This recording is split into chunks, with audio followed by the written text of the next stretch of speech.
Hey there, welcome to the Gyro Step, a Milwaukee Bucks podcast, proudly a part of the Blue Wire Podcast Network and GSPN, and presented by our friends at Prize Picks. I am Ti Windisch, one of your hosts, joined as always by the exquisitely skilled at Daily Fantasy Sports, Rohan Katti. Mr. Katti, happy Friday. Happy weekend. Happy Friday. Happy Friday indeed. I mean, it's been a fun week. Has it been a good week? There's been no NBA. Yeah. And the NBA news we've gotten has just been a lot of interviews. A lot of interviews, a lot of quotes. Giannis doesn't watch film. This is a very pro podcast because duh. Yeah. But sometimes we need to take the mic away from people. It could just be us. They could just be on our show. It could just be us on our show because there's been this is not the focus of the episode at all. I say as I drop an AirPod. Yeah. But there is just been the Bucks media tour recently has been insane. It took a nice turn lately when we got to everyone defending TA's existence. That was good. It did. I'm sure you did enjoy that. I'll say that. Dame and who else? Pat Bev. Just we love Thanasis. No one can do what Thanasis does. And I, after Dame said, I would like to see the people that detract from Thanasis play him at All-Star as an All-Star. I saw Esbaren. I forgot his last name. Esberendi, who covers the Raptors in the NBA at large, said that should be the new All-Star event because everyone was bored with the weekend. And I was like, I would love to watch that. Imagine people plucked from NBA Twitter playing TA. That would be incredible. I mean, he would destroy them. Yes. It would probably... this is what I pictured. He hits you with the Sham God. Your ankles are destroyed, and then he just misses the money. The game just goes on. He's embarrassing you forever, but it takes longer than it should to end. Esfandiar Baraheni. So I got the name right now. Sorry about getting it wrong earlier, as it is pre-8 a.m., so I don't feel as bad as I normally would for that mistake. Yeah, but I do like the turn that the Bucks media tour has gotten, but we've gotten a lot of Doc Rivers. We've gotten some Giannis. We got a lot of Doc Rivers. The whole thing was a mistake. I told him, "Why are you doing this?"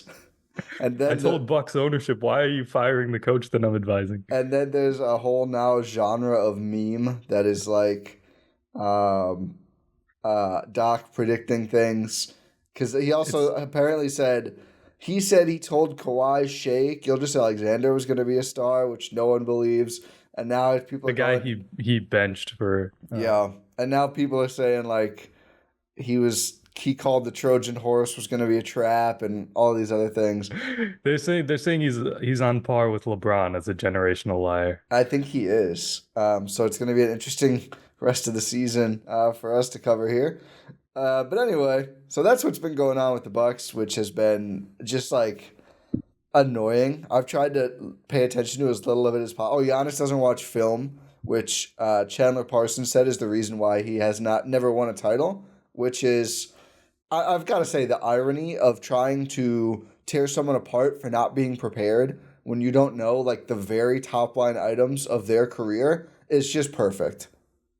It is. And also that's not even, I'm 90% sure that's not even what Giannis meant. He said he doesn't watch basketball. I mean, he lies. I've said this. I've tried to say this artfully so many times. I'm just not going to say he lies to the media. He just says stuff. I don't know why exactly. If it's to maintain an air of mystery or what the goal is, but he just says things that just clearly aren't true, and sometimes they contradict each other. Yeah, it's been a trend over his entire career. So. Not going to read too much into it, but I think we've done enough on the media to talk about the real ball, which is what we're here to do. The Bucks are back in action tonight against the Minnesota Timberwolves. The conceit for our episode is we're going to go through each player. 9 p.m. Central tip. Yeah, and then noon for Minnesota. Noon against the Sixers. What is happening? It's disgusting. Sunday matinee though. That's true. I will say. Yeah. I have a nice dinner planned with my wife, Mrs. Gyro Step, tonight. So the start time kind of works out for me. Oh, there you go. You can go out for dinner, be back well in time for a night. I mean, I'm going to be exhausted. I'm going to be tired, but that's okay. I might get crabby. Chris Middleton is not playing. We heard he is not practicing yet. He probably won't play in the nooner against Philly either. Doc Rivers says it's not a big deal, though. He said, hey, relax, which I appreciate him saying that because I do think it actually did, unironically, calm people down. He's like, hey, if it was the playoffs, he would play. He feels great, but not 100%, so he's not going to play in these games. I was like, okay, honestly, if you're going to yap about everything, at least I'll take this comfort and clarity. I really will. I'm not mad about that update. This is such a departure from Bucks coaching staffs of years past. Bud would say, he has legs. And Griffin would say... What would Griffin say? No, Bud would say, yeah, Chris Middleton is on the team. Yeah. He's going to play basketball. Adrian Griffin might say that Chris has legs. I feel like Griffin would contradict himself sometimes in the same. They'd be like, Chris is going to play ... basketball again at some point. I'm just like, wait, what? Chris said he's going to come back tonight, so I think he's going to play. What a fun 4 months that was. Oh my God, I just can't believe whatever. And Prunty would just say like, you know what? I'm just doing what I can for these guys. Prunty was very intense in his press conferences. They would be like, so you like feel good about the job you're doing? I don't think about myself at all. I don't care. This is for the team. It's like, damn, Joe Prunty, have a little fun, man. But yes, the conceit for this episode is that we're going to go through each member of the Milwaukee Bucks roster and say what we need from them for the second quote unquote second half of the season after the All-Star break to really gear them up for a title run. And we're just going to go through each player, give our thoughts, and I was going to say first that since we do have injury news, do you want to weigh in at all on the Chris news? I mean, it seems.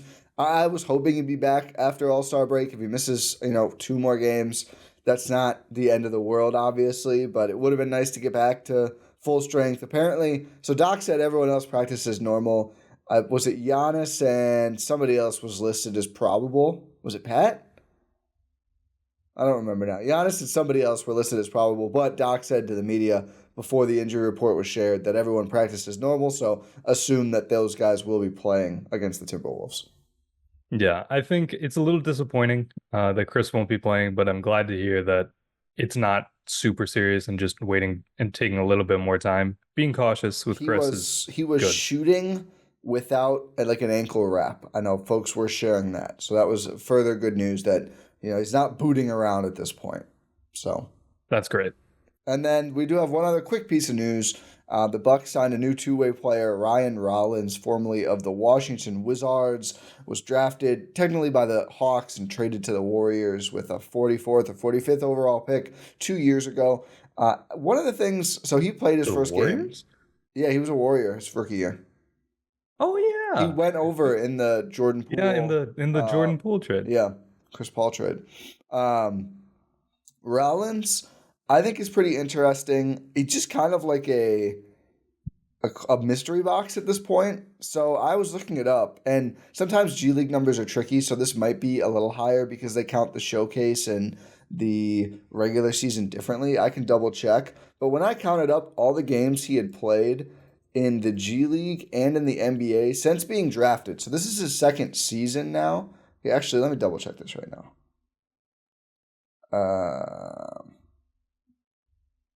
Okay, so it's a little bit higher. Oh, wait, I can do showcase plus regular season. So Rollins has played 29 games in the G League, and I think he's played like 10 in the NBA. And this season, yes. And last season, what was it, like 19? 12. So he's played 22 NBA games and 29 G League games. So he's basically not yet reached the number of games he played in college in the NBA and G League combined. So just like has not been able to play. So he's had some injuries that have held him back. Of course, being on the Warriors when they're at least trying to win, it makes sense why a rookie wouldn't play. I am confused why he wasn't able to play for the G League team more, but I know the injuries were a factor. But only 19 G League games last season. He'd only played 9 with the Capital City Go-Go, an incredible name, before coming over and playing his first Herd game last night. He was released by the Wizards after I don't know, they wouldn't say if it was related or not, I don't think, but there was a shoplifting allegation made or that was filed in court or something from a Target. Not really sure what happened there, but that is kind of the Ryan Rollins story. He looked pretty good last night. Slow start, knocked down a couple corner threes, had some really nice transition. He's rumored to be like a pretty good defender, so you can see why the Bucks obviously would have interest in that. But I think for a pretty intriguing swing for basically the free price of a two-way spot, and they still have one open. So we'll follow up with more from there. I was not able to interview him after that game because he's so fresh to the organization, but we will have a couple of Herd interviews for you after the show as well with Ty Washington Jr. and Malachi Smith, who's a pretty interesting two-way wing, was on that Gonzaga team with Drew Timme, actually. So got to talk to him about being a 3-and-D player, contributing to the Herd his rookie year, all that stuff. At the end of the show. Okay. Yeah, it's just it's fun to see the Bucks actually fill one of their two-way spots. Yeah, they still have one more available two-way spot that they can fill. They have until I believe March 15th. It's something like that. Yeah, middle of March to sign their last two-way spot. We'll see if they fill it, but yeah, just take a chance, guys. He's young. He's 21 years old. It's like why not? That's exactly it. And if we're talking about news, Marquise Bolden got called up by the Charlotte Hornets on a 10-day contract. I was going to say it will not be Marquise Bolden who is getting that third 10-day, at least the third two-way, at least not for the next 10 days, as he is with the Hornets for a while to see if he can break through to their rotation because they have had a whole lot of injuries. So hopefully he actually gets a chance to play while he's out there. For sure. Okay. Do we have anything else before we actually dive in here? No, I think we can start it up right now. So the Milwaukee Bucks, what do they need? What do the Bucks need from each player and coach? We can try and do Doc if we have time to win, to go on a championship run or go on a title run this season. So let's start with Giannis and just work our ways down. So we both prepared our things. We'll see how often they match up. But for me, Giannis, number one. Watch some basketball. How are you going to know what to do? I'm kidding.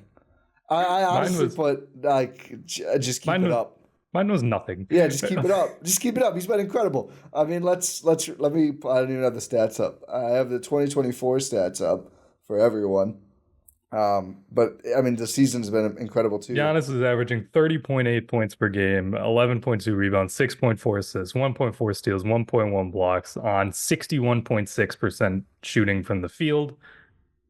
Yeah, he's playing the best basketball of his career. We've talked about this before, and it's the best we've ever seen from him. In 2024, he's up to 7.6 assists per game. He has really been captaining the offense in a way we're not used to seeing. Yeah, it's his second most scoring season, right? I think correct. Last year, only to last year. Last year, but he might get there. It's only 0.3 points away. I wouldn't mind if he actually scored a little less for the rest of the year because the next player we'll talk about is scoring a little more. But a tremendous season. So yeah, just keep it up. He already has a season high in triple doubles for Giannis as well, with 7. He's tied with the championship year in having 7. Was it 15-16 was the first point Giannis year? He only had 5 that year. But I think they were all after the break. Yeah, I think so. Because that's when Giannis started after the break. God, what a fun era. In a different way. And by fun, yeah. Yeah. And by fun, I mean frustrating. Yeah. But yeah, Giannis, you don't really need to do a whole lot if you're Giannis. You're already doing everything for this team. In fact, like you mentioned, it's probably good if you do a little less than what you're doing because he is constantly carrying this team. He's the only reason this team is afloat right now. And nothing. Yeah, he's here and he's perfect. He says he has to do less work in practices now, which the subtle Griffin stuff that he put out there is crazy. Like if you had any doubt if Giannis was on board, the way he talked about how Griffin did as a coach versus even Doc is wild. I mean, he's basically like, I had to stand up and use my voice in practice and in film all the time. He said he had to run drills. Yeah. Which is insane. When the quote, and I should pull it up because I don't want to misquote Giannis. I did this on the radio. But he basically more or less was like, yeah, the difference between Griffin and the other coaches is like the other guys are able to coach. He didn't say that, but he more or less did say that at one point. He was like something about the way they. Now I got to pull it up. I don't even know if I'm logged in to the Athletic on this. It's just it was an insane quote, and he's saying it out loud. Just even more insight. Yeah. I have to keep pushing. Everyone has to want it. Here's what Doc brings. Some peace of mind, Antetokounmpo said. He's tough. He's Doc bleeping Rivers. He knows his bleep. Same thing for Coach Bud. Same with Joe Prunty, J. Kidd. And Coach Griff was a great coach, a great person to work with, but at the end of the day, it was his first time. He was figuring things out, how to lead a group of guys, how to operate with star players, and sometimes that might be hard. I think everybody did a good job. His coaching staff did a good job too, helping him and making him adjust. I think he did a tremendous job leading us to a 30-13 record, but Coach Doc has won 1,100 games, so it's totally different. And then, some has been taken off his plate. Now it's almost like I don't have to do that anymore. I just have to keep the guys together and go out there and win. That, to me, I mean, he said Doc knows his bleep as what he's bringing to the team. Does that not imply that Griffin didn't? I mean, it does. And this was his number one, probably proponent within the org. You can quibble with bringing in Doc and the contract length or whatever. Although I just don't think you were getting him on a 1 or 2 year deal. You cannot quibble, I think, with the decision to switch coaches. I mean, you kind of have to. Apparently, Doc had other suitors this season. I believe that. Teams love Doc. I mean, but for what openings? Well, I mean, I think the Nets have been looking at doing this for a while. That's fair. Here's how you know things are bad to the Nets. Their dead coach bounce game was losing by 28 to the Raptors. I don't know if you saw that. They got drubbed. Usually, I mean, you're going to have at least a competitive game. Yeah, I think the things are going bad in Brooklyn. Real bad. Real bad. But next player on the list. Yeah. Unless you had something else on Giannis. No. Giannis is awesome. Just like we said, keep it up. Maybe even take more games off. He's only missed 2 games. Although I like watching him play. But, just want to make sure the big guy's fully ready for playoffs. Anyway. Yeah. Dame. I think this is simple. I just put B Dame. And I don't even mean the results, although obviously we want that. Like the confidence. Be the guy who's pulling up from audacious distances. I feel like he has started to, because of his point guard brain, he will start 0 for 3 and then just not want to shoot for a while and then just be relegated to catch and shoot stuff too often or just trying to go to the rim or just shooting floaters. I want him to be even more aggressive with the ball. And I think it's what everyone else wants. I think it's what the Bucks need. I think his pep talk from Shaq and, the seeing the ball go in so much at All-Star and at the 3-point contest, I'm hoping that happens. But that's what I want to see from Dame. Obviously, we can all sit here and say, yeah, should be 50, 40, 90. That would be great. But I think in terms of how he actually operates, pull up from 3 more. Pull up every time you're open. I think they will fall. I think the results will be there. He showed us over the weekend, and he showed himself over the weekend. He is still that guy. It's not gone. So I think that happens, and then everything else is easy from there. So that's my thing for Dame. Just go out, be Dame freaking Lillard, be the guy everyone talks up, be the guy Giannis loves, and just fire away. Yeah, just be confident. That was my big thing, is just the confidence level in who you are as a player and your stature in this league and within the context of this team. Like you were mentioning what Shaq told him, you got to take charge of the team. You got to take the reins. Grab guys by the neck. Yeah, grab them by the neck. Do whatever you need to do. And he's right. You need to be able to assert yourself if you're a player of Dame's caliber. And even though it hasn't really shown this season, it's because he's been trying to really fit in. He's been trying to fit in rather than fit out. No. He needs to fit in, not fit out. Yeah. No. He needs to fit out. Yes. Yeah, he needs to fit out. This isn't Kevin Love. He needs to fit out. I confuse myself. Yeah. I confuse myself. He does need to fit out. Because he is a top 75 player of all time. It's just he needs to assert himself. He needs to be himself. He needs to just have that confidence, that burning fire that really propels players of his caliber to the next level. 100%. I think we're fully aligned. There's no title run here if Dame is, 24 points per game. Oh, didn't shoot that well. I'll just pass. I'll just play make. No, it's you and Bobby Portis and Jay Crowder out in these lineups. No playmaking. Go score, Dame. There should be a guy who is destroying defenses single-handedly for 48 minutes pending insane doc rotations each night on the floor for the Bucks. That should be constantly out there. Go destroy some worlds. So I think he can do it. I'm very excited about it. And then, I don't know how much else I really have for him. I think, maybe run even more. Maybe the other thing would be, as it kind of goes along with that, when he is out there without Giannis, make these guys set screens for you. Like, I think that's the biggest thing, literally taking what Shaq said. Command the team. Yeah, these guys have to fall in line. When Bobby goes to post up and want to take a fadeaway against a small, just say, you know what? No, you come up here, set a screen, and roll. And then you can get the ball and dunk it, or I can pull up and shoot. I think there's got to be more command, especially in the non-Giannis minutes of the offense, and saying, we're gonna play in a way that's good for me. I'm not gonna stand here and watch you post up 4 times a row in the second quarter as the lead diminishes. Yeah, it's just it's all about taking charge. Yeah, I think we're in lockstep here. Be a leader, take control. Chris Middleton. Obviously, given current events, stay healthy. That is my biggest thing. That's number one. That is my thing. Chris. Is just stay healthy. We've seen the last couple weeks of the season as when Chris was playing, he's been able to get back into form. He's been able to shoot well from all levels of the court. And even though he's not getting to the rim nearly as much as he did pre-injuries and stuff, he's still able to be at a high level scorer from both 3 and 2. And just be able to be that connecting piece when Giannis and Dame are not on the court at the same time. When both of them are sitting, can Chris lead bench units? Chris and friends, is that going to be a thing? We haven't really seen it that too much under Doc, but then again, we haven't seen a lot of Chris Middleton under Doc.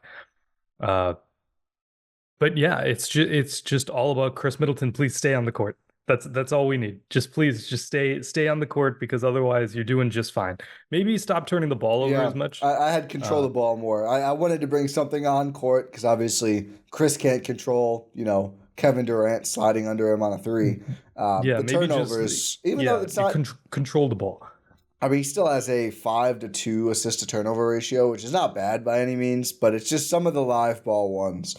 If you're trapped and you have to just throw it to an opponent, just punt the ball or just throw it out of bounds. It'll look stupider, but it'll be better for the team. That'd be really funny. Or you know what? Throw it at their legs, because officials are horrible at properly calling a kicked ball. If it touches their leg, it's a kicked ball. No, even though that's not the rule. Oh, okay, yeah, exactly. You should have to intentionally kick it. But no, it's just been accepted. It touches. It's been accepted in the NBA. It's terrible. It bails out offensive players all the time. So use that to your advantage, Chris. Yeah, just be a capital G grifter if you need to, or just let Dame or someone else bring the ball up. That works. Yeah, too. I don't need Chris bringing the ball up the court at all times. I don't. I really don't. If other guys are trapped and he's wide open, then it makes sense. But if there's any sort of ball pressure, move that thing. Recognize limitations. Yeah, I think that's a big thing. This is going to be an interesting one. Maybe the most interesting out of all the starters, Brook Lopez. I think I have maybe the most. I just wrote quick notes down. I might have the most notes for Brook out of anyone. Okay, let's get into it. Well, number one, let's start with a positive. Continue shutting down the rim. So Brook is allowing opponents to shoot. This is just within 6 feet because the defensive dashboard is weird now.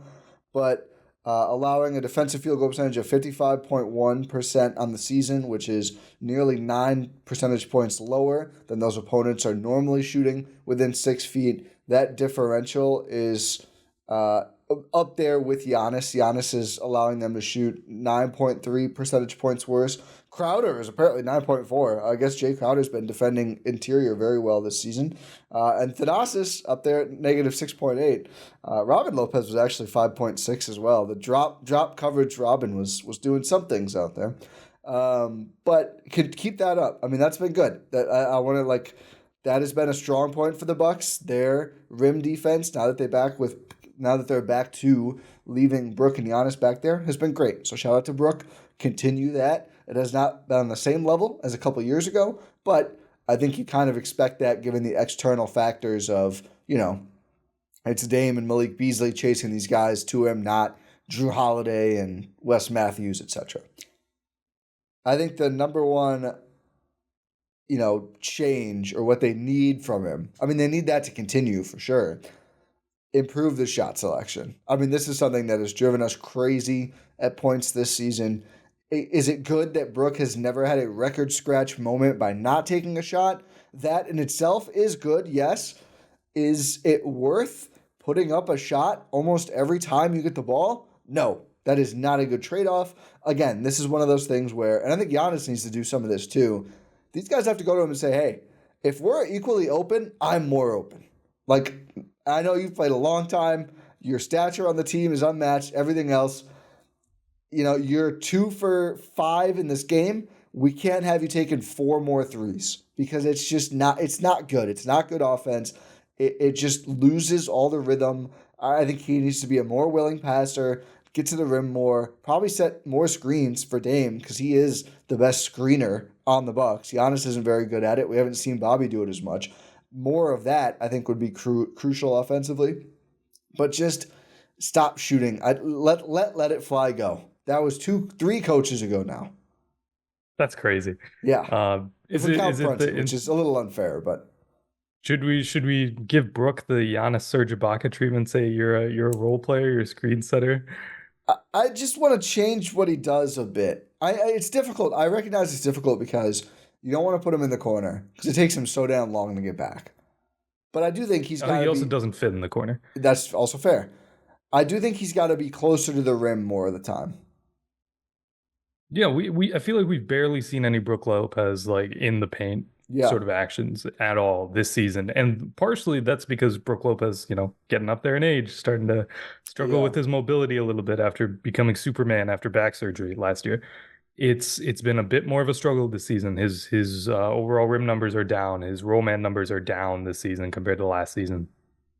And so I get why, but also like you're not utilizing Brook Lopez to his full strengths by just having him pull up from 40 feet. He can't just move all of his shots to 30-foot threes that are kind of open. Like that's just and they're open just because he's tall. Yeah, that's what they're kind of. He's not like if he's wide open and he takes that shot, sometimes fine. But he's like a defender's 4 feet away from him and just not closing out because teams aren't worried about that shot and honestly are probably going, oh, instead of Dame or Giannis or when he's healthy, Chris Middleton or Malik Beasley, it's Brook Lopez shooting over me from 29. Yeah, sure. That's okay. I'm not even going to close out.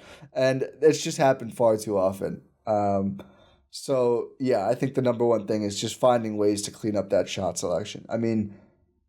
More than half of his shots this season are threes, which does not feel like a good balance for a player shooting 34% from 3.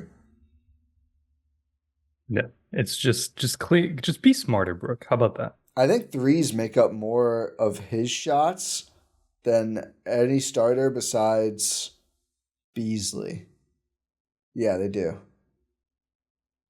Dame is not quite at half of his shots from. Obviously, Giannis takes almost 19 shots and less than 2 of them are threes.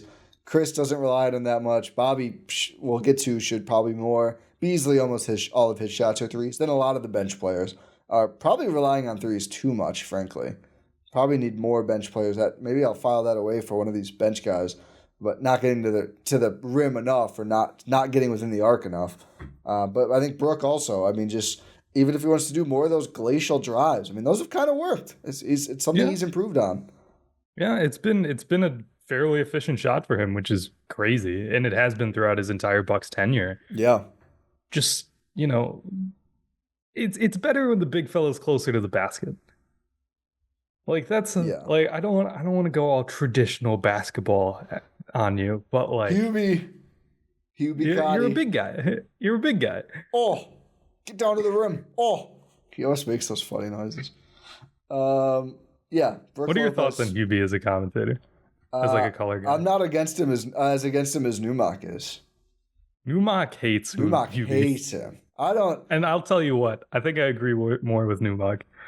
I'm not a big fan. I think he's past his prime, which is fair. Yeah, he's old. he's way past his prime. He's 200 years old.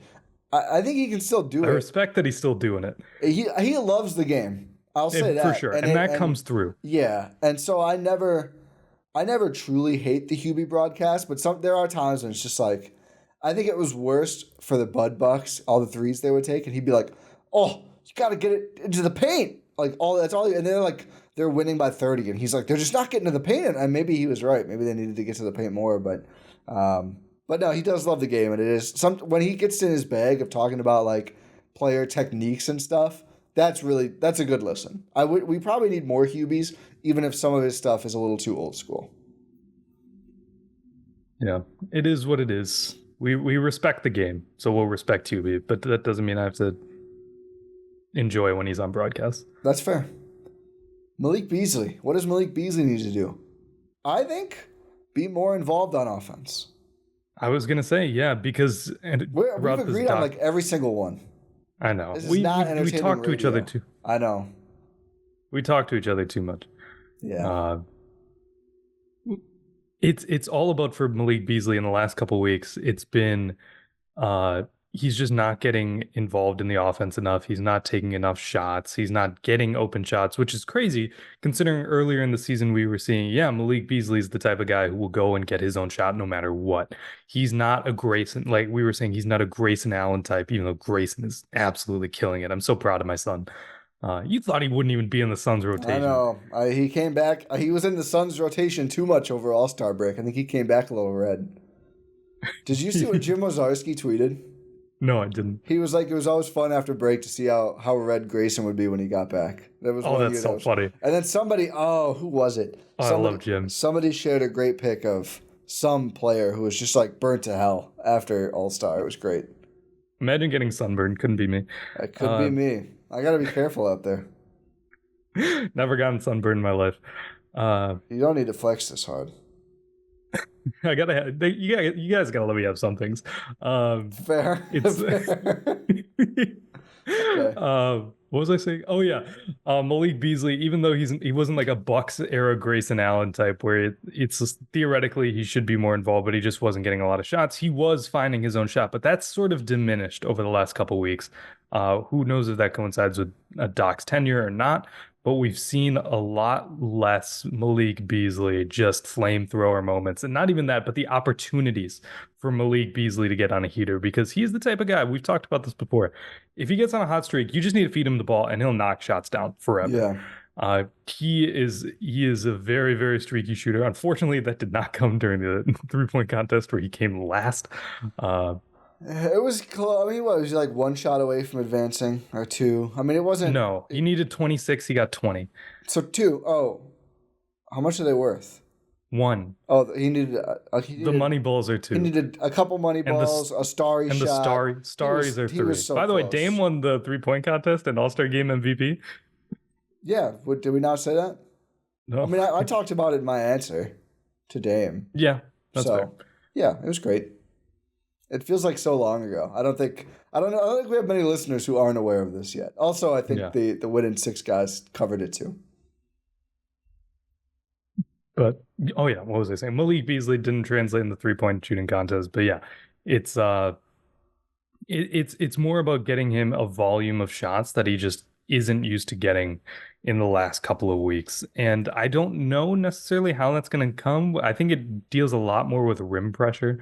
What we've seen a lot in the last couple of weeks is Giannis really dominating the ball, being the guy who's going to take over sort of the point guard responsibilities as Damian Lillard has sort of struggled. So we're not seeing as much real drive and kick game. We're not really seeing a lot more rim pressure leading to open 3-point shots. I mean, this is a guy who's taking around 9 shots a game, right? In Malik Beasley for this season. What is he at? Is he at 8.8, I think? Yeah. And it's just, I don't know. We need to see a lot more Malik Beasley. I think I'm just rambling on the same point over and over. Yeah, we do. Yeah. So I'm looking it up now. He drives 2.2 times per game, which I don't think is enough. even though he shoots 53% on drives, which is, pretty good, better than Chris. Unfortunately, almost equivalent to what Dame is shooting on drives this year. One interesting thing I noticed, he's not getting to the line nearly enough. So Cameron Payne played 700 minutes for the Bucks. Pat Connaughton has played 1,065 minutes for the Bucks. Marjan Beauchamp has only played 568 minutes for the Bucks. Malik Beasley has played almost 1,600 minutes for the Bucks. He has less total attempted free throws than the three guys I said before him. Then Cameron Payne. Marjan he almost has Marjan tripled up in minutes, and Marjan has taken 3 more total free throws. One, shout out to Marjan, who has gotten in the paint, drawn contact, and finished at a high level this year. But, Pat Connaughton, we said there's games where we forget he's out there and he plays 25 minutes. He has more attempted free throws than Beasley. I think Beasley needs to, I'm not saying, give up any threes or that he's taking too many threes. I don't know if that's even possible, but needs to be more aggressive with the ball when he's driving. And it does feel like sometimes he kind of dances around contact. Probably needs to embrace that a little bit more. He's just not getting to the line hardly ever. I think he averages half an attempted free throw per game, and I wonder how many of those are on threes. Technical. I was going to say how many are technicals. And technicals. Yeah, technicals or on threes versus from driving. He shot 25 free throws all year. To put that number into perspective, insane. Dame, who we say never gets a call, has shot 387. And again, Giannis shoots like 20 a game. Yeah, Giannis is at 591. Cameron Payne has not been a Buck. Was not playing a lot of the time. Has shot 44 free throws this season. Bees has to get to the line more. He has to aggressively attack closeouts. We're not asking him to be a guy who's like the reason Cameron Payne has more attempted free throws, and it makes sense, is because he's a guy who will have the ball in his hands, who will run a lot of pick and roll and sort of attack, get downhill. That's not Malik Beasley's game. Malik Beasley is more suited as a catch and shoot operator. But what Malik Beasley needs to do is aggressively attack closeouts, because teams are going to close out to Malik Beasley. He's the Bucks' best three-point shooter. He's one of the top three-point shooters in the league this season. He is respected by opposing defenses. Opposing defenses are not going to do a Brook Lopez contest for Malik Beasley. They're going to go out there. They're going to close out hard. What Malik Beasley needs to do a better job of doing is attacking off closeouts. One thing we've seen a lot from Malik is a lot of sidestep threes, sort of step back, wait for the guy to fly by, go hit a three. No, go downhill, my guy. Yeah. Go downhill. You're an athletic guy. You don't really use it a ton in your game, but you can embrace that contact. And you know what? With today's NBA, if you are a smaller guy driving into a bigger guy, you're probably going to get the foul call. We just don't see that nearly enough from Malik. We don't get aggressive. We don't see him attacking closeouts and driving off closeouts. We see a lot of sidesteps. That's something we see a lot from Boss Man too. We'll get to him later. But just these sort of sidestep threes rather than I sound like such an old head right now. But go downhill, get to the basket. This team lacks so much rim pressure outside of Giannis and Dame. It's crazy. It is. Bees is shooting less than one time per game in the restricted area this season, which is clearly, not enough. I want to look up quick. And also, the other big note for him is just keep fighting defensively. I think he has been a little better under Doc than he was under Griffin. It seems like Doc is really trying to pull more aggressive finishing out of him. So I think that could remain. But let's see. It was 2020. So it was the Bucks championship year when he was basically like a 19-point per game scorer. So what I want to see is how much of his scoring was at the rim then. And is that something? Because I do think, with your other ball handlers being Patrick Beverley, when Dame's not in there, could he do more ball handling? And that year he shot almost 4 times at the restricted area per game. So that's more than shots he took anywhere else besides threes. It's more than he shot in the paint non-restricted area, way more than he shot mid-range. And he was finishing there 55%. Is not great, but at least he's getting there, forcing those looks, probably drawing some free throws. He took 6.2 above the break threes per that game that season, which is honestly a wild number, but kind of on brand for Malik Beasley. But yeah, I think he needs to just be more aggressive. Obviously, it's not, he's not as good of a finisher as he is a shooter, but he and the Bucks, I just think, need that balance offensively. I think the Bucks, outside of Giannis and Dame sometimes, have not had enough players who go to the rim. And I think that's why we're calling out him and Brook to do that more, because we've seen those guys can do that. They just probably haven't done it enough. Yeah. I mean, defensively, do you have any other notes besides just like fight, get through screens? I think he has been fighting. I think he has been too. I think he's just limited. The screens, I think, have been better. I think that's where you've noticed some improvement. Yeah. I have. No, that's fine. So just keep that up. Just keep trying, man. We appreciate what you're doing. It's not an ideal circumstance. Just keep in mind the bag coming this summer. If you could just keep getting through those screens, Malik. Unfortunately, not from the Bucks, but who knows? Yeah, we'll see.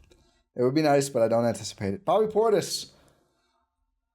A lot of places we could go here too. The Bucks bigs have been. I was gonna say you had a lot of notes for Brook Lopez and a lot of stuff for Bobby Portis.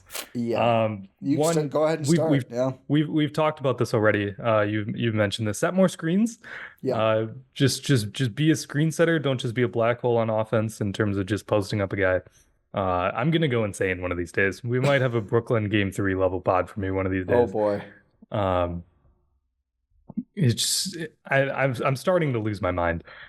But yeah, set more screens for Bobby. Just be more involved in a team offense, in a team-oriented offense, which is like that involved. Like you can still take a solid volume of shots doing that. It's just the way that they're going about it right now with Bobby is not serving anyone else on the team anything. If you were a screen setter, you can dive to the basket, you can roll hard and even operate out of the short roll if you want to like do some fun little post moves there. You can hit catch and shoot corner threes if you decide to take more of those, which you've been a good shooter this year from three. Just take more of them. It's all about taking. I'm not even trying to say take less shots, because Bobby is an important engine to this team. He is the only bench scorer they have.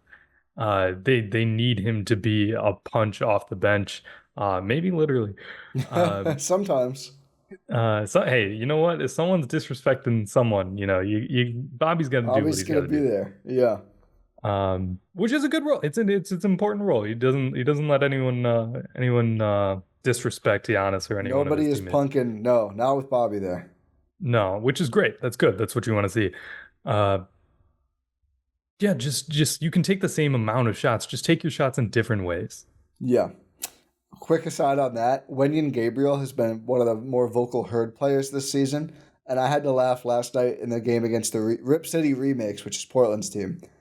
Ryan Rollins, who has been with the Bucks and Herd for about 5 seconds, is drawing with a player, and like Wenyen Gabriel was right there, and it felt like within 1 second had gotten directly into the, I won't say altercation, into the verbal exchange. And I was like, that's awesome. They've been teammates. They've played 10 minutes together, and just I'm like, no, you're not going to do this. I love those moments. Shout out to Wenyen Gabriel, who's back and healthy after that scary fall on his backside a couple weeks ago.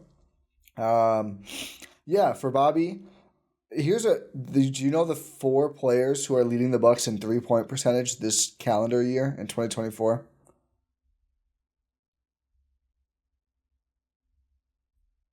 Giannis? Bobby's one of the no.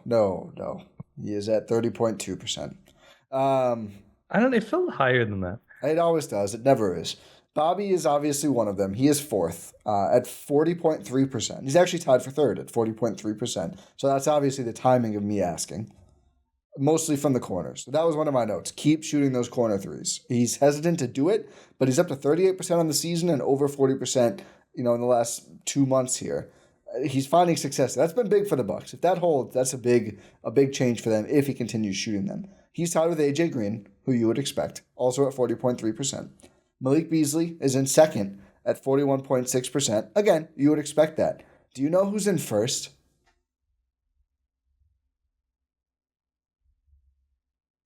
I wish it was Ti.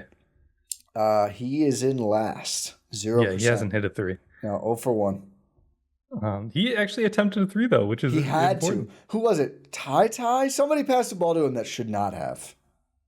And he had to take like a sidestep fadeaway 3. I'm not even mad at TA for that. No, it wasn't his fault. Whoever passed it to him, I forget who it was. Maybe it was AJ. I don't remember. He shouldn't have had to take that shot. Is it Andre Jackson? No. He is 4 for 14 this year. He and Marjan both are sub 30%. which is not good, which we probably kind of expected. Obviously not a huge sample size for either, though.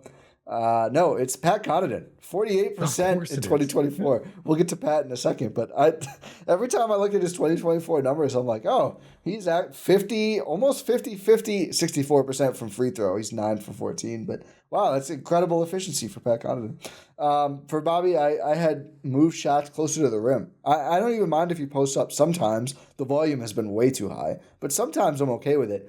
When he settles for these fadeaways against like 6'6" players, it drives me crazy. If you want to post up, do a real post up. Go take the guy to the rim and shoot it from 2 feet away, not from 16 feet away, falling backwards. Like, you don't need to take the Kobe shot.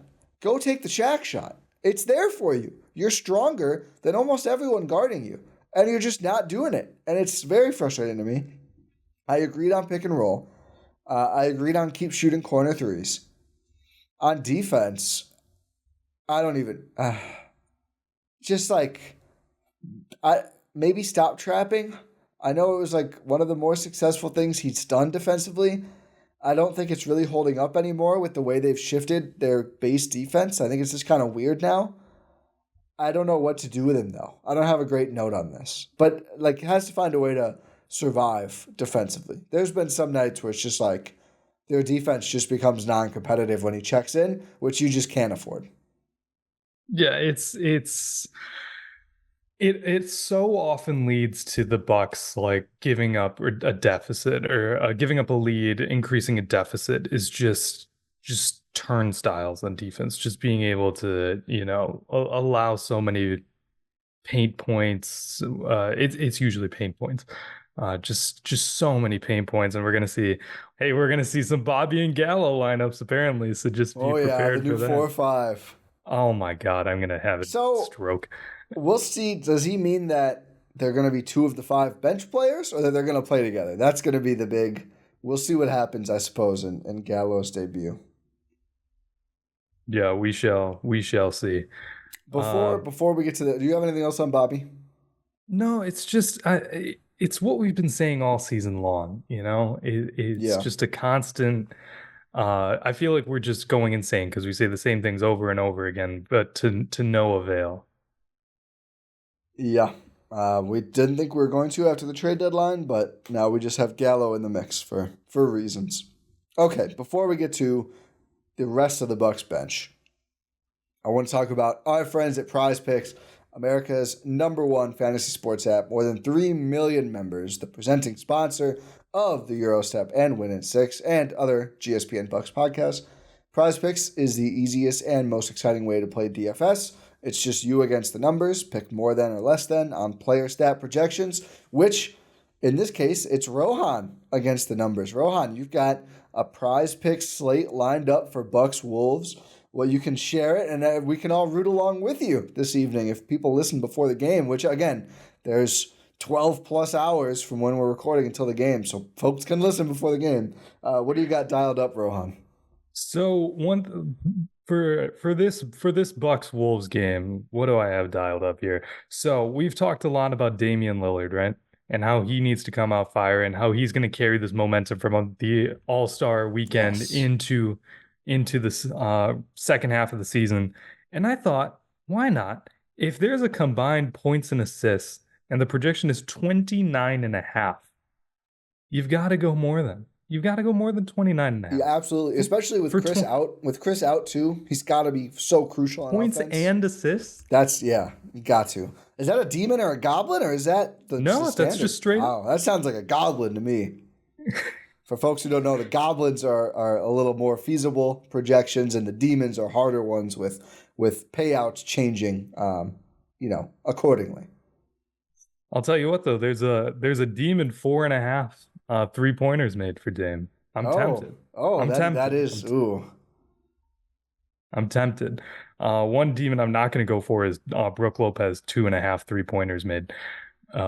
Honestly, like that, he obviously can do it. It's just like that's hard to rely on. I'll say that. But I will say Malik Beasley 10.5 points is the projection. Oh, I'm going to go more. Okay. You're saying they're gonna get bees involved, like we talked about. They're going to get bees involved. I'm being just super optimistic about what I want to see from the Bucks, and I'm incorporating what we've been saying for this podcast. So Malik Beasley, do they have Bobby Portis screen set? Are we going to more than on that? No. Prize picks. Let's get on that. But the final projection I'm going to make here, Giannis Antetokounmpo, 34.5 points and assists. Got to go more. Oh yeah. Yeah, I mean, the way, again, more than 7. I mean, he's averaging this year 37 points and assists. So yeah, I'd feel pretty good about that one. I'm feeling pretty good. Good picks. Feeling pretty good about that slate. So yeah, those are my selections. If you're listening, you want to get on the action. If you think, can you make better picks than Rohan, or do you just want to say, oh, those are, you know what, Rohan, you probably could. Or do you want to say, you know what, those are perfect, I would like to make those as well and potentially win money? You can go to prizepicks.com/Eurostep, use code Eurostep for a first deposit match up to $100. Again, prizepicks.com/Eurostep, or just wherever you're accessing Prize Picks, put in that promo code Eurostep, all one word. Get a first deposit match up to $100 on us. Enjoy. Pick more, pick less. It's that easy with Prize Picks. Okay, let's go to Pat Connaughton, who I mentioned before. I had Jay Crowder first. We'll go back to Crowder. Given the way he's actually pulled it together offensively, assuming he's going to get at least more chances to play, I think it's going to be more competitive now with Gallinari and with the way AJ Green has come on. Not much less, if other young guys can be a factor. I think he's got to be more involved offensively. He's got to shoot more. I think what it comes down to me is probably just needs to move more to the ball. I feel like there's been too often this season where he just kind of gets planted in one spot and doesn't move. I think Pat's got to get more involved, cutting, rotating the space, calling for the ball, working to get open more. And I'm not saying he's been lazy. I just think he's got to be extra, let me do something, because defensively he has not made the same impact. We'll get to the defensive end. Offensively, though, if you're going to shoot really efficiently, if you're going to finish, if you're going to distribute well, I mean, he played point guard a couple of games and he had an 8-assist game. He's done some things very well offensively this year. Just got to do more. Got to be more involved in your minutes. You can't be just just going to stand here and watch Dame and Giannis and Brooke and Bobby.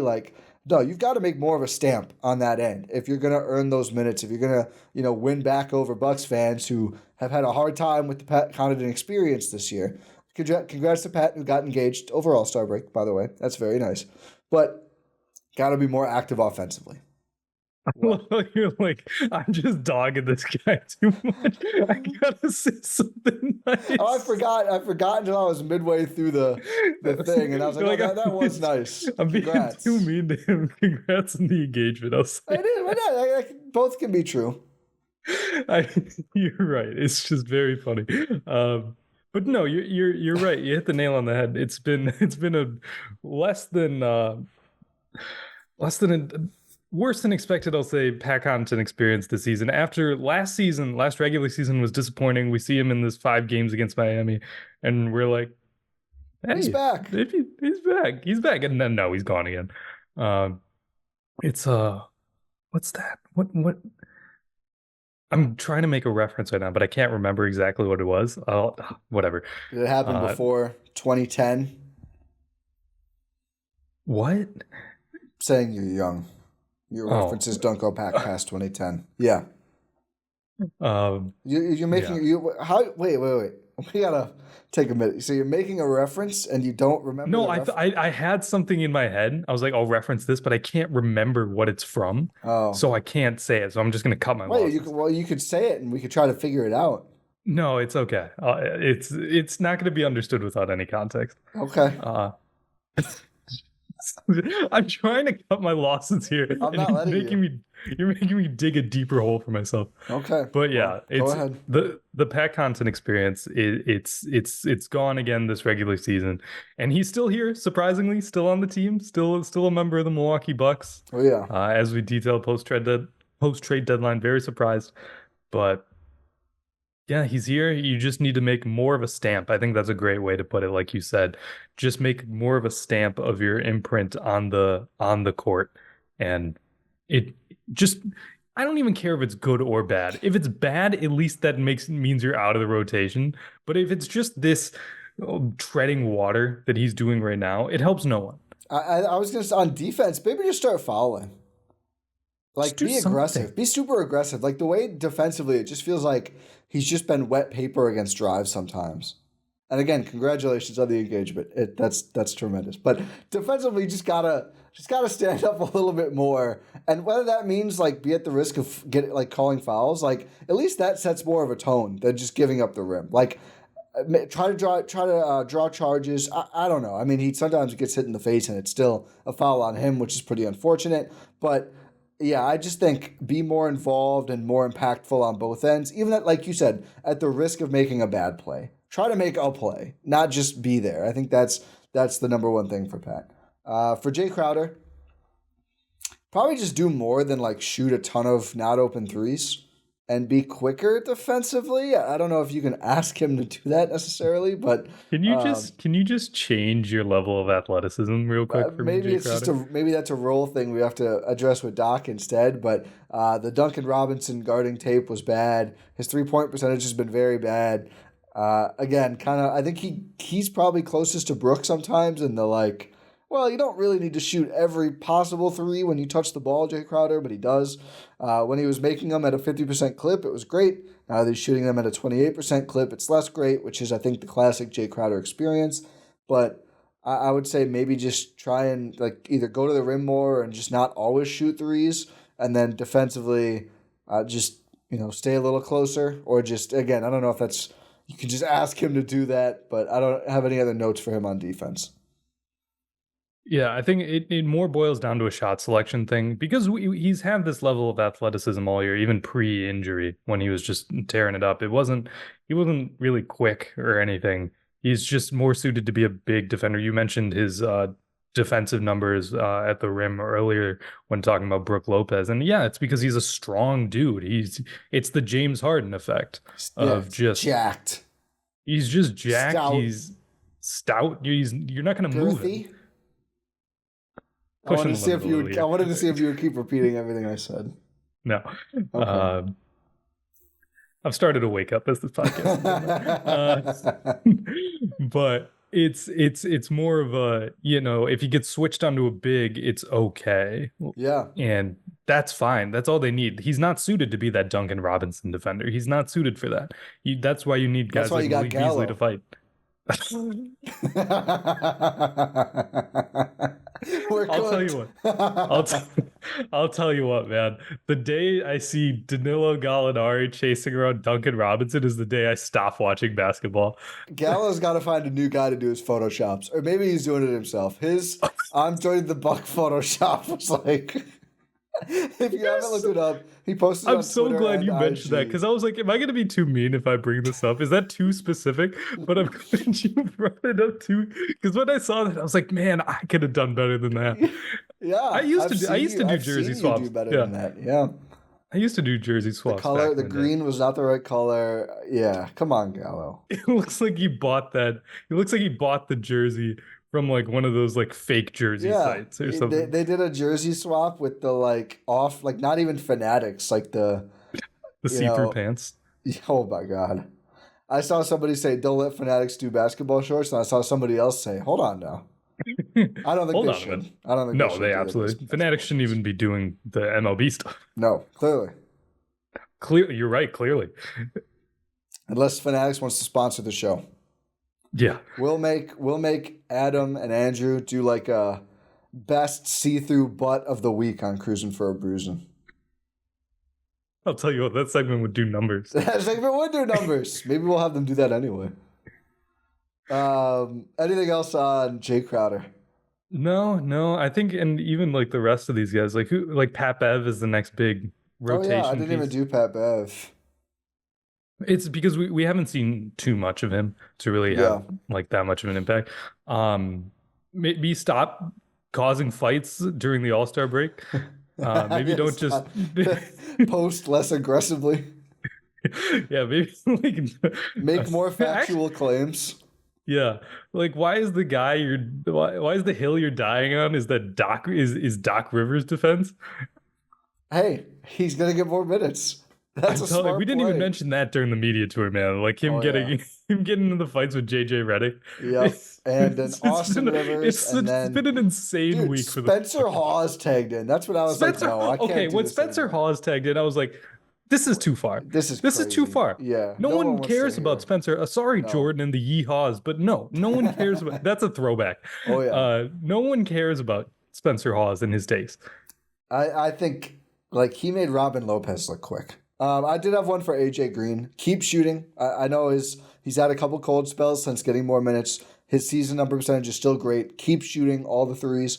And this might not defend as quick as possible. Like really, he's better as stout. They probably need him to be quick. So I would say spend as much workout time as you can, like chasing guys around. Because if you can fit into that role, the Bucks really need you to. Because Marjax, like, stay ready and don't have record scratch moments when you get in the games.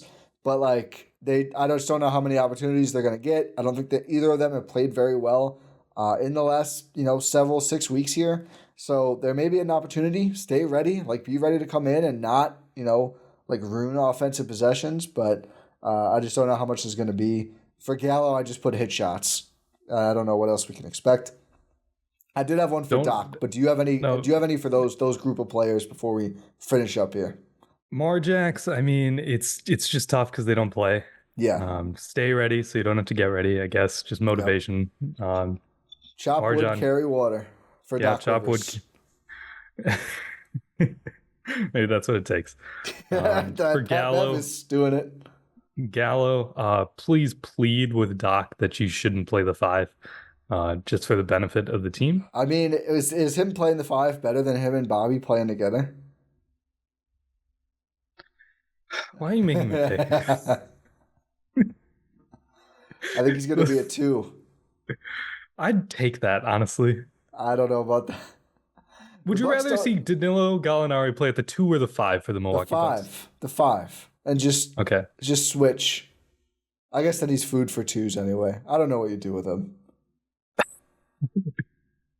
All I'm saying is Otto Porter Jr. is going to. I got a DM from a Wizards fan who was like, "Yeah, I don't think he can move anymore," and I was like, "Good, great. That's great. What we wanted to hear." You pair him with Bobby.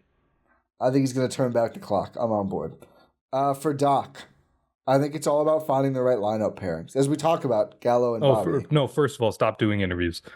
Yes, but then find the right lineups to get through. Obviously, the starters are really good. Don't mess with the starting lineup. That's been great.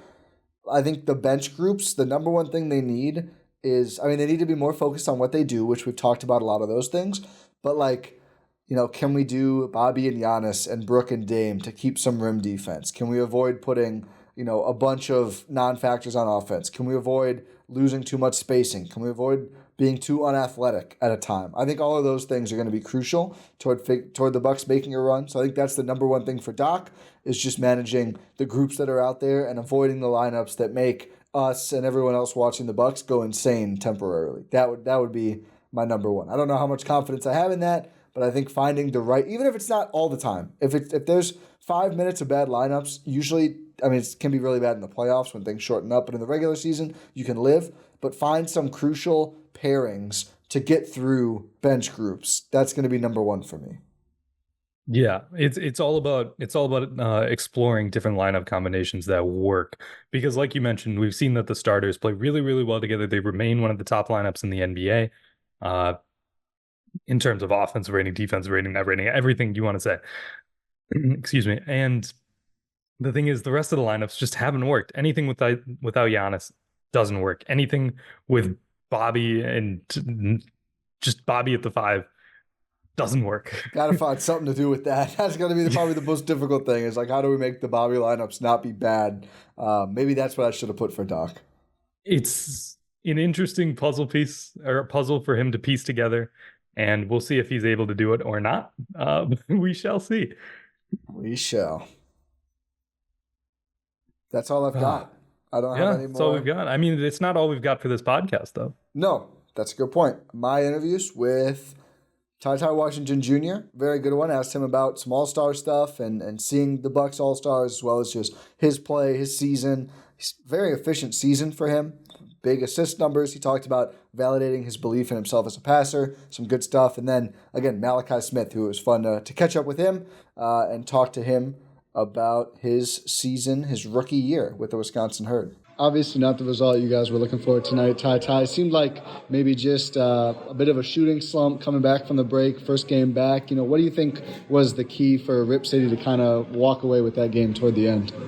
We just came out lack of energy, lack of focus, and they just came out and they just had energy and they was playing harder than us from the start. I mean, that's pretty much what basketball is, it's about making shots, playing defense, but it's also who wants it more. And they just came out from the beginning of the game, established, their will, and showed that they wanted it more. And we dug ourselves in the hole and we tried to climb out of it. Every time we got close, they made a big shot. So. You don't always see the leading team going into zones, aggressive trapping, 2 on the ball, but to your point, Rip City was really aggressive with their scheme as well as how they played out there. Mm-hmm. How do you feel like when you look back, obviously you haven't gotten to watch the film yet, but how do you feel like you guys countered some of those aggressive defensive schemes they threw at you? Just being aggressive right back, they probably being aggressive just to slow us down, but that's why they were playing the zone they were playing. They would just want to slow down, take time off the clock. But once we figured it was just fake pressure, once we started to be aggressive right back at them, you could tell they started falling back and we started getting easy baskets. So, tonight I'm going to go watch the game with some of my teammates, fix our flaws, and be better on Saturday. Absolutely. Obviously, too, toward the offensive rhythm, I think just a couple minutes at that end of the game, you would come out with the injury. Is that a hand? Is that a wrist? And just how is that feeling right now, and how is that impacting your game out there? Yeah, just a little quick hand injury. But not affecting my game at all. I'm just out there, missed shots tonight, just ball wasn't on my side. But other than that, like you said, I got hurt early, but came back and just tried to battle with my teammates. Is that kind of, extra wanting to get back quick, knowing you guys were a little short-handed with only 8 players tonight, or did that not really impact your thinking? Not really. If you're hurt, you're hurt. So it's just like, I got hurt initially, and then coaching staff just tell me, whenever you're ready to let us know. I just took a couple minutes off, and once the pain started throbbing and stuff, I just went back out there. Played against Jazzy and Gortman, who obviously started the season on the Herd tonight. What was that like? I saw some words exchanged. I didn't know how positive or not those were. What was the experience like playing against Jazz? It was good. Jazz is like a little brother to me. He's a rookie. The way he acts, that's how I was my rookie year as well. So it was just good seeing him, on that team thriving and stuff. He was here thriving as well, but now he's on his own team. Now he's showcasing all the stuff that we've been knew he could do. It was real fun playing against my brother out there, but between those lines, he was out there talking a little crazy to us. So we're gonna get them on Saturday, man. You got a fellow new two-way here in Ryan Rollins. He made his debut. I know he's really new to the team, but just what were your early impressions of playing with him? It seemed like throughout the course of the game, his comfort level went up a lot from that first half to that second half, operating more on ball. Yeah, he's very skilled, very skilled combo guard. He could play the 1, play the 2, so that's always good. Our games complement each other real well. He can shoot it. He's really athletic, but he just doesn't like to show it. Like you said, you can see he just got comfortable. I feel like the start of the game, it's his first game with us. He had one practice with us and threw him out there and started with us. So, he's out there asking us questions and stuff. But you just tell the course through the game kept going. He just figured out it's just basketball. We just hooping and just let his skills show. So I feel like, as we keep playing these games, the more games we play together, the better us two will work together, and better he'll just find his own rhythm. So I feel like, we talk to him after the games, let him know, you here to hoop, bro. You here to help us win. So I feel like he knows that, and he's going to show that next game. Absolutely. Not sure, what the split has been like for you with practices, Milwaukee versus Oshkosh, but just wanted to ask, now there's been some more time since the coaching change, if you had any, more impressions or insight about Doc Rivers and, what it's been like playing for him up there as the Bucks head coach. Yeah, my time I've been up there, it's been really well, back with the team, new coaching staff. So once I got up there, Doc and new stuff, they try to catch me up to speed as quick as possible. We got practice games, so it's just like any chance they got, anybody from new staff just telling me the different coverages and stuff that we're learning, transitioning from Griffin to Doc, it's just a lot of different terminologies and stuff. So, guys up there, the players and the coaching staff have been helping me to keep up with them. Yeah, I've heard Pat Bev has been calling out plays that aren't even yet in the Bucks playbook. What has the interaction been like with him? Obviously, he's been in the news quite a bit these last couple of days, but it seems like a guy that his teammates are probably really fond of him, even if some outside voices are less so. Nah, yeah, for sure. Everybody knows who Pat Bev is. Pat Bev is going to be Pat Bev no matter who's on the team. So, he came in from day one, just not even established his will. He just let everybody know, I'm here to win a championship. That's a common goal for everybody up there. We want to win championship. We want guys who can help us win championship. So he just came up there from day one, just brought his energy, brought his coaching tools, just brought everything. Yeah.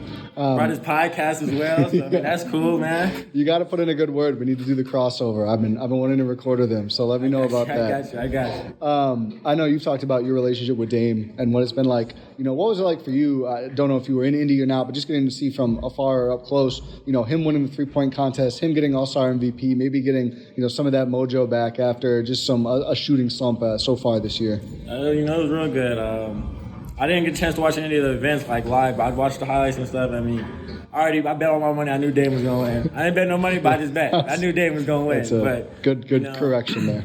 But it was just good seeing him, after that tough loss to Memphis, just seeing him go out there and have fun, for a couple of days, it's really good competition, but, it's just, guys are out there to have fun, and I feel like that's what he did. I feel like, the second half of the season after the break, we played tomorrow against Timberwolves or something. I feel like he's going to go out there and just show what everybody knows what Dame can do. Absolutely. Last one here. You're over 9 assists per game, almost 3-to-1 assist turnover ratio, efficiency way up versus last year. Do you feel like you've kind of proved that you've taken a step from that rookie year to that sophomore year, and that you're an elite player at this level? Yeah, definitely. I'm just trying to show guys, that every year I'm going to continue to get better and better.